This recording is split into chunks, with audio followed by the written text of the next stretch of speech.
ساری زندگی وطر کی نماز غلط ادا کرتے آ رہے تھے ہم. Imagine that. رسول اللہ صلی اللہ علیہ وآلہ وسلم نے فرمایا کہ اپنی وطر کی نماز کو مغرب کی نماز کی طرح ادا مت کرو. ناؤ یہ وہ حدیث ہے جو مستدرک الحاکم میں رپورٹ ہوئی ہے، امام دارقطنی نے اس کو رپورٹ کیا ہے، امام بیہقی نے رپورٹ کیا ہے، اینڈ حافظ ابن حجر اسقلانی اس کو اپنی کتاب فتح الباری میں رپورٹ کرتے ہیں اور کہتے ہیں کہ یہ حدیث شیخین کے جو شیخ المحدثین ہیں، امام مسلم اور امام بخاری، ان کے رولز پہ پوری اترتی ہے. اس کی سند فلالس ہے، مطلب یہ حدیث اوتھینٹک ہے. ناؤ نبی علیہ السلام نے جو ہمیں منع کیا نا کہ وطر کی نماز کو مغرب کی طرح ادا نہ کرو، اس میں بہت مائنیوٹ سا چینج ہے. جیسے ہم مغرب کی نماز میں پہلی رکعت ادا کرتے ہیں، سیکنڈ رکعت میں بیٹھ جاتے ہیں، تشہد میں التحیات ادا کرتے ہیں، پھر تھرڈ رکعت کے لیے کھڑے ہوتے ہیں اور پھر تھرڈ رکعت بھی ویسے ہی ادا ہوتی ہے جیسے سیکنڈ کی تھی، ود دی ایڈیشن آف درود اینڈ دین سلام. وطر کی نماز میں ہلکا سا چینج آتا ہے. وطر کی نماز میں آپ کو سیکنڈ رکعت میں تشہد ادا نہیں کرنا ہوتا. نماز میں تشہد کا ایلیمنٹ وہ ہوتا ہے جہاں ہم بیٹھتے ہیں اور التحیات ادا کرتے ہیں. نارملی تشہد سیکنڈ اور فورتھ رکعت میں ادا کیا جاتا ہے جو ایون نمبر کی رکعتیں ہوتی ہیں، لیکن رسول اللہ صلی اللہ علیہ وآلہ وسلم نے بہت کلیئر کیا ہے. نبی علیہ السلام نے فرمایا کہ جب تم وطر کی نماز ادا کرو تو سیکنڈ رکعت میں تشہد ادا مت کرو اور تھرڈ رکعت میں ڈائریکٹلی کھڑے ہونے کے بعد تشہد ادا کرو، درود پڑھو، دعا کرو اینڈ موو آن. تھرڈ رکعت میں ایک اور ایڈیشن یہ بھی ہوتا ہے کہ قنوت نازلہ پڑھنی ہوتی ہے. ناؤ سب کانٹیننٹ میں یہ کلچر ہے کہ قنوت نازلہ کی جگہ دعائے قنوت پڑھی جاتی ہے. دعائے قنوت از اللہم انا نستعینک ونستغفرک اینڈ قنوت نازلہ از اللہم اہدنی فیما ہدیت. یہ دو ڈفرنٹ دعائیں ہیں. بچپن سے ہمیں بتایا جا رہا ہے کہ سیکنڈ رکعت میں بیٹھنا ہے، التحیات پڑھنا ہے، پھر تھرڈ رکعت میں کھڑے ہونا ہے اور پھر تھرڈ رکعت میں رکوع میں جانے سے پہلے دعائے قنوت پڑھنی ہے. لیکن نبی علیہ السلام کی سنت تھی کہ وہ قنوت نازلہ پڑھا کرتے تھے. نبی علیہ السلام کی سنت تھی کہ وہ سیکنڈ رکعت میں بیٹھتے نہیں تھے، تھرڈ میں ڈائریکٹلی کھڑے ہو جایا کرتے تھے تاکہ مغرب سے اپنی وطر کو ڈفرینشیٹ کر لیں. انفیکٹ نبی علیہ السلام کی سنت تو یہ بھی تھی کہ وہ 2 رکعتیں وطر کی ادا کیا کرتے تھے، سلام پھیرتے تھے اور اس کے بعد ایک سنگل رکعت ادا کیا کرتے تھے، بیکاز وطر لٹرلی مینز آڈ. لیکن ہمیں تو ساری زندگی بتایا ہی یہی طریقہ گیا تھا. اگر ہم نے غلط نماز پڑھی ہے تو اس میں ہمارا کیا فالٹ؟ ہمارا فالٹ یہ ہے کہ ہم نیگلیجنٹ تھے، ہم نے علم حاصل نہیں کیا. نبی علیہ السلام نے ہم پر علم حاصل کرنا فرض رکھا تھا، ہر مرد اور عورت پر فرض کیا تھا. سو اس سے پہلے اگر ہم غلط نماز پڑھ رہے تھے تو ہماری نیگلیجنس تھی. اللہ مہربان ہے، رحیم ہے، الغفار ہے، الغفور ہے، معافی مانگے معاف کرے گا. لیکن صحیح طریقہ جان لینے کے بعد بھی اگر آپ وطر کی نماز غلط طریقے سے، خلاف سنت طریقے سے ادا کرتے ہیں تو یہ نیگلیجنس نہیں ہے، یہ اگنورنس ہے. السلام علیکم ورحمۃ اللہ وبرکاتہ. جی حضرت قبلہ محترم مکرم جناب حضرت علامہ محمد تنویر محمدی صاحب دامت برکاتہم العالیہ، یہ بحث بہت پرانی ہو چکی ہے کہ وطر کی نماز جو ہے مغرب کی نماز کی طرح اسے مت پڑھو. اس پر بڑی بحث اور تفصیل علماء محدثین نے کر دی ہے، اگرچہ بعض لوگ اسے پھر دوبارہ اچھال رہے ہیں، تو اس لیے میں نے مناسب سمجھا ہے کہ آپ کو پہلے میں یہ ثابت کرنے کی کوشش کروں، بلکہ ثابت کرنے کی کوشش کیا بلکہ حقیقت پیش کروں کہ احادیث میں نماز وطر جو کہ عشاء کی نماز کے بعد سے اس کا وقت شروع ہوتا ہے اور تہجد کی نماز کے بعد اس کا اولا وقت ہے، اس وقت تک یہ پڑھی جا سکتی ہے. اور اسے مغرب کی نماز کی مشابہت اختیار کرنے والی حدیث پر جو محمول کیا جاتا ہے، پہلے تو وہ ایک حدیث ہے جسے یہ پیش کرتے ہیں ابو ہریرہ رضی اللہ عنہ سے، اور بعض علماء نے اس میں کچھ اشکال اگر کیا بھی ہے تو وہ کوئی اتنا اہم بھی نہیں اور اتنا مشہور بھی نہیں، اور ائمہ اربعہ کے نزدیک بھی اس کی کوئی اتنی حیثیت ہی نہیں. لیکن افسوس کہ اس حدیث کو یہ ادھورا پیش کرتے ہیں. اگر اس حدیث کو بھی اگر آپ غور سے پڑھیں تو اس میں صرف 3 رکعات کا ذکر نہیں ہے کہ اس میں مغرب کی طرح مت پڑھیں، بلکہ اسے سنیے کہ اس میں اللہ کے پاک پیغمبر صلی اللہ علیہ وسلم نے اس ابو ہریرہ رضی اللہ عنہ کی روایت سے اس کی مشابہت اختیار کرنے سے، یعنی مغرب کی نماز کی مشابہت اختیار کرنے سے جو منع کیا تھا، اگر اس کو تسلیم بھی کر لیا جائے اس حدیث کو، تو اس کے معنی اور مفہوم کو ادھورا کیوں پیش کیا جاتا ہے؟ اسے پورا پیش کرنا چاہیے تاکہ سمجھ آئے کہ یہ وطر کی نماز یہ تہجد کی نماز کے تابع ہے، جو کہ تمام ائمہ کا اس پر اتفاق ہے کہ سب سے اعلیٰ وقت اور اولا وقت جو ہے وہ وطر کا وہ تہجد کی نماز کے بعد ہے. تو اس میں اس کو مشابہت دینے سے اس لیے روکا تھا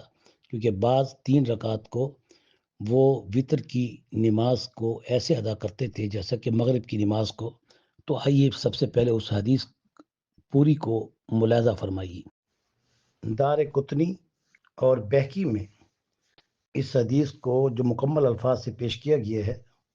پہلے وہ سنیے پھر اس کے بعد فیصلہ کرنے والے کی بات کو سنیے. ایک تو آج کل ہر کوئی مفتی اور علامہ اور فہامہ بننے کی کوشش کرتا ہے، کوئی انجینئر بن کے، کوئی غامدی بن کے، لیکن افسوس کہ وہ حدیث کے مفہوم سے یا حدیث کو مکمل پیش کرنے سے اس کا مطالعہ اتنا عاری ہوتا ہے کہ وہ پہلے اس حدیث کو تو پورا پڑھے کہ جس میں دارقطنی کی اگر یہ حدیث جو بہقی میں وارد ہے ابو ہریرہ رضی اللہ عنہ سے، کہ ان کے الفاظ کیا ہیں ذرا غور سے سنیے۔ حضور نبی کریم صلی اللہ علیہ وسلم کا فرمان ہے، لا توتروا بثلاث اوتروا بخمس او سبع او سبع ولا تشبہوا بصلاۃ المغرب، کہ اگر اس حدیث کو، اس کا تعلق وطر کی نماز سے بھی اگر ہے، تو پہلی تو بات یہ ہے کہ یہ وطر کی نماز، یہ عشاء کی نماز کے بعد جو کہ وطر جو کہ اولا ہے وہ صلاۃ تہجد کے بعد ہے، یہ حدیث اس کے متعلق ہے، کیونکہ اس وقت جب کوئی شخص 2 رکعت تہجد کی پڑھ رہا ہے، پھر پڑھ رہا ہے، پھر پڑھ رہا ہے، تو آپ صلی اللہ علیہ وسلم کا طریقہ کار یہ ہوتا تھا کہ آپ صلی اللہ علیہ وسلم 4 رکعت پڑھنے کے بعد پھر اس کے بعد 3 رکعت باقاعدہ صحیح حدیث سے ثابت ہیں آپ وطر کی ادا کرتے تھے، اور آپ صلی اللہ علیہ وسلم اس وطر کی نماز کو آپ صلی اللہ علیہ وسلم ایک سلام سے بھی آپ نے ادا کیا، اور اس وطر کی نماز کو آپ صلی اللہ علیہ وسلم نے 2 سلاموں سے بھی ادا کیا، لیکن یہ کہیں نہیں ہے کہ اس میں 3 وطر کو یعنی آپ صلی اللہ علیہ وسلم نے بغیر یعنی کہ بغیر قاعدے کے، یعنی بغیر قاعدہ اول کے چھوڑ کے آپ نے ادا کی، وہ 3 رکعتوں کو اکٹھے ایک قاعدے سے ادا نہیں کیا۔ تو یہاں یہ بات ایک الگ ہے، وہ ایک الگ تشریح ہے کہ ایک وطر کی نماز کو 1 رکعت کو 2 رکعت کے ساتھ حضور نبی کریم صلی اللہ علیہ وسلم نے 2 سلاموں سے ملا کے پڑھا ہے، یا پھر 1 سلام کے ساتھ پڑھا ہے، لیکن درمیان میں آپ دوسری رکعت میں ضرور بیٹھے ہیں۔ آپ کا یہ کہیں ثابت نہیں ہے کہ آپ نے 3 رکعتیں 1 سلام سے پڑھی ہوں اور اس میں قاعدہ نہ کیا ہو، یہ تو کہیں ثابت بھی نہیں ہے۔ ہاں البتہ اب ہماری بحث اس میں یہ ہو رہی ہے کہ ہم نے یہاں یہ بحث کا جواب دینا ہے کہ جو یہ کہتے ہیں کہ ولا تشبہوا بصلاۃ المغرب، کہ آپ وطر کی نماز کو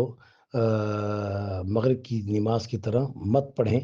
تو انہیں پہلے چاہیے کہ اس حدیث کو پورا پڑھیں کہ جس میں آپ صلی اللہ علیہ وسلم نے فرمایا کہ لا توتروا بثلاث اوتروا بخمس او سبع ولا تشبہوا بصلاۃ المغرب، کہ اس میں بڑے واضح طور پہ نبی کریم صلی اللہ علیہ وسلم نے فرمایا ہے کہ مغرب کی طرح 3 وطر نہ پڑھو، یعنی آپ صلی اللہ علیہ وسلم 5 یا 7 رکعتیں پڑھتے تھے پھر تہجد کے ساتھ، تو اس میں لازمی بات ہے کہ آپ وطر کو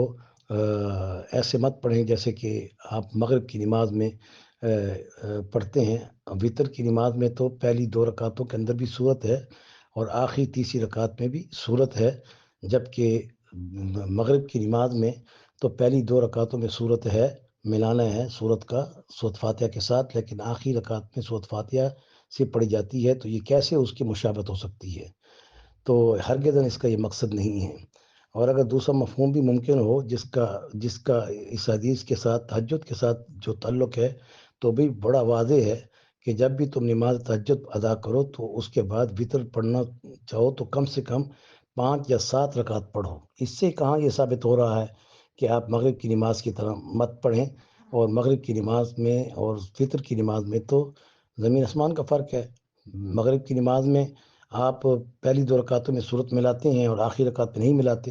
اور مغرب کی نماز میں 2 قاعدوں کے ساتھ 1 سلام سے آپ نماز پڑھتے ہیں، جبکہ وطر کے اندر تو دونوں طریقے اللہ کے پاک پیغمبر صلی اللہ علیہ وسلم سے ثابت ہیں کہ آپ نے 2 رکعت پہ سلام بھی پھیرا ہے، اور تیسری رکعت کے لیے پھر آپ کھڑے ہوئے بغیر بولے کہ آپ صلی اللہ علیہ وسلم نے اس کو تیسری رکعت کو ملا کے آپ نے وطر پڑھے ہیں، اور اسی طرح آپ صلی اللہ علیہ وسلم نے 3 رکعتوں میں تشہد بھی کیا ہے، اور اس کے بعد کھڑے ہو کے آپ نے تیسری رکعت بھی ملائی ہے، اور اس میں مغالطہ علماء کو اس لیے ہوا ہے کہ آپ صلی اللہ علیہ وسلم جب دیکھتے تھے کہ صبح صادق ہونے والی ہے، تو آپ اپنی ان 2 رکعتوں پر جو تہجد کی 4 رکعتیں پڑھ چکے ہوتے تھے، یا آپ صلی اللہ علیہ وسلم اس وقت تہجد کی آپ 8 رکعتیں پڑھ چکے ہوتے تھے تو 11 رکعتیں پوری کرتے تھے، یا پھر آپ اگر 2 پڑھ چکے ہوتے تھے تو آپ 5 رکعتیں پوری کرتے تھے، اگر آپ نے 4 پڑھی ہوتی تھی تو آپ صلی اللہ علیہ وسلم 7 رکعتیں پوری کرتے تھے۔ تو اس میں کون سی ایسی قباحت کی بات ہے؟ سمجھنے والوں کو اچھی طرح اس بات کا علم ہے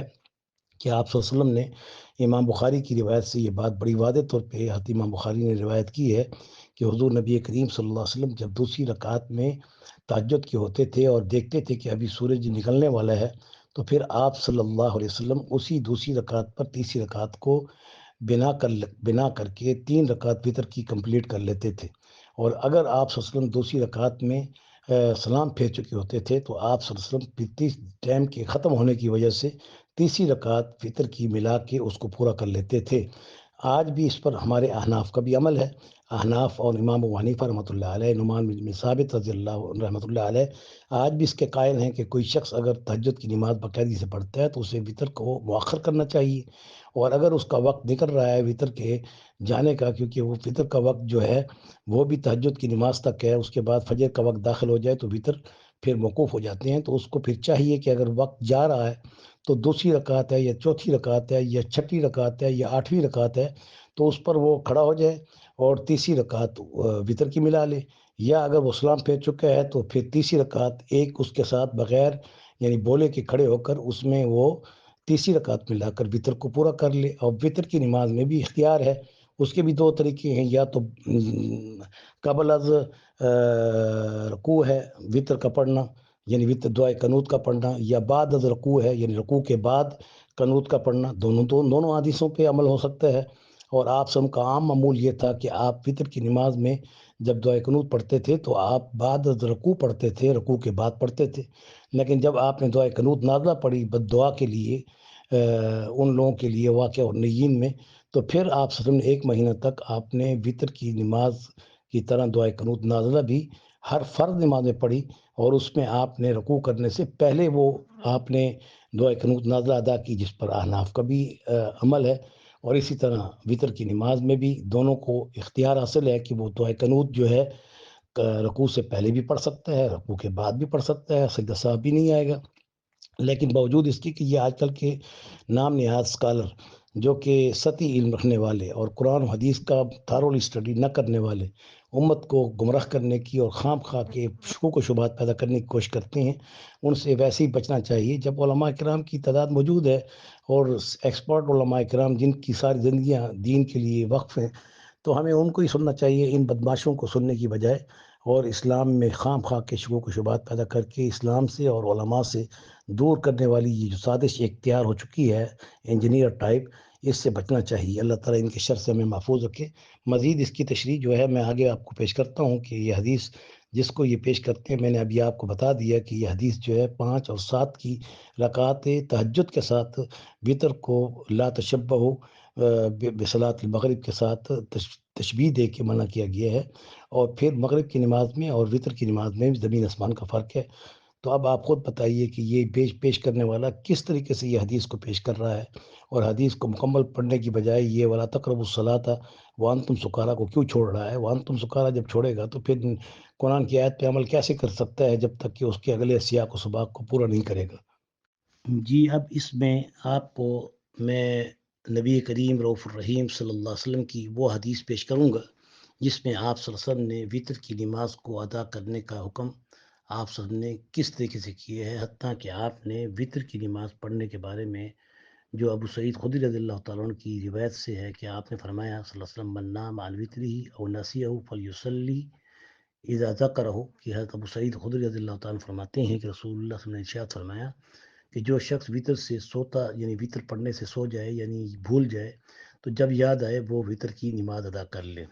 اس لیے بعض علماء کرام نے فجر کی نماز کے بعد اگرچہ سوائے سنتوں کی فجر کی سنتوں کی اور نفل پڑھنا سورج کے نکلنے تک منع ہے، لیکن وطر کی نماز کو قضا کرنے کی اجازت دی ہے۔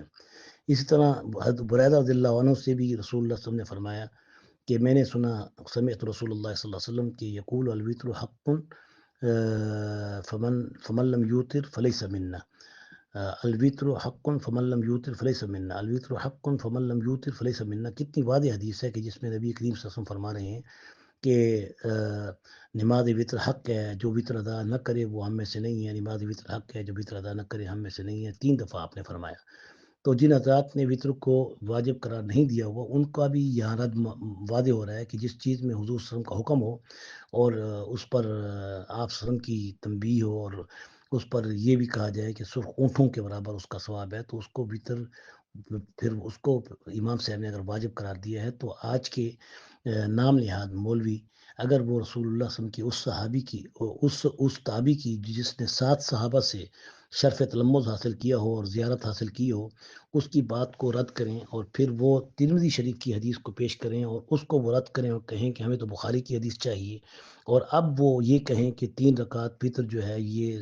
تم جو ادا کرتے ہو یہ مغرب کی طرح ہے، اور وہ بھی دار قطنی کی حدیث ہو، تو ان کو تو شرم آنی چاہیے کہ جہاں وہ ترمذی شریف کے مقابلے میں ہم سے بخاری کا حوالہ مانگتے ہیں، وہاں وہ یہ 3 رکعت کی نماز کو دار قطنی سے تو ثابت کر کے یہ کہتی ہیں کہ لا تشبہوا بصلاۃ المغرب، کہ مغرب کی طرح اس کو ادا نہ کریں، لیکن انہیں یہ معلوم نہیں کہ مغرب کی نماز میں 3 رکعتوں کے اندر کیا کیا پڑھا جاتا ہے، اور وطر کی نماز میں تو تیسری رکعت میں دعائے قنوت پڑھی جاتی ہے، وہ کیسے اس کے برابر ہو سکتی ہے اور کیسے اس کی مشابہت ہو سکتی ہے؟ ان کو اس بات پر سمجھ آنی چاہیے، اور یہ روایتیں جو میں نے آپ کو پیش کی ہیں یہ ساری کی ساری مستند احادیث سے ہیں کہ آپ صلی اللہ علیہ وسلم نے وطر کو 3 رکعت بھی ادا کر کے پڑھا ہے اور 3 رکعت میں ایک سلام سے بھی پڑھا ہے، اور آپ صلی اللہ علیہ وسلم نے وطر کی دوسری رکعت میں بغیر بیٹھے کے کہیں بھی ثابت نہیں کہ آپ نے تیسری رکعت ملائی ہو۔ یہ واضح اس چیز کا ثبوت ہے کہ آپ صلی اللہ علیہ وسلم کیونکہ تہجد کی نماز کے بعد وطر کو ادا کرتے تھے، جو سب سے افضل ٹائم ہے اور جو کہ سب سے اولیٰ اور افضل ہے، تو آپ صلی اللہ علیہ وسلم وقت کی نزاکت کو، اس وقت گھڑیاں تو تھیں نہیں، تو جب پو پھوٹتی تھی اور صبح کاذب ہو جاتی تھی تو اس کے بعد آپ صبح صادق کی انتظار میں فوری طور پر اس 2 رکعت تہجد کے اوپر تیسری رکعت کو ملا لیتے تھے، ورنہ آپ کا معمول 3 رکعت وطر کے پڑھنے کا تھا، جس سے بعض محدثین کو یہ مشابت اور یہ غلطی لگی کہ آپ صلی اللہ علیہ وسلم نے صرف 1 رکعت وطر کی پڑھی ہے، حالانکہ کسی بھی امام کے نزدیک بھی اگر وہ وطر پڑھتے ہیں تو 2 رکعت کے بعد سلام پھیر کے پھر تیسری رکعت کو ملاتے ہیں، لیکن کہیں ایسا نہیں ہے کہ انہوں نے صرف 1 رکعت پر اکتفا کیا ہو، 2 رکعت ساتھ ہی پڑھتے ہیں۔ اگر اس 2 رکعت کو بھی ملا کے پڑھا جائے تو وہ بھی ان کی ایک وجہ تشابہ کی وجہ سے انہوں نے اس کو الگ کر کے پڑھا ہے، جو کہ حضور نبی کریم صلی اللہ علیہ وسلم نے ایک جواز دیا ہے کہ وطر کی نماز کو 2 قعدوں سے بھی پڑھا جا سکتا ہے اور 1 قعدے سے بھی پڑھا جا سکتا ہے، یعنی ایک سلام سے بھی 3 رکعت ادا کی جائیں بھی جائز ہے، اگر 2 قعدوں سے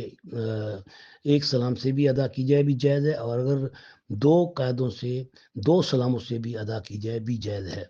لیکن اس سے یہ کہیں ثابت نہیں ہے کہ 1 رکعت وطر الگ ہے اور اس کا کوئی ثبوت دوسری رکعت 2 رکعتوں سے نہیں ہے۔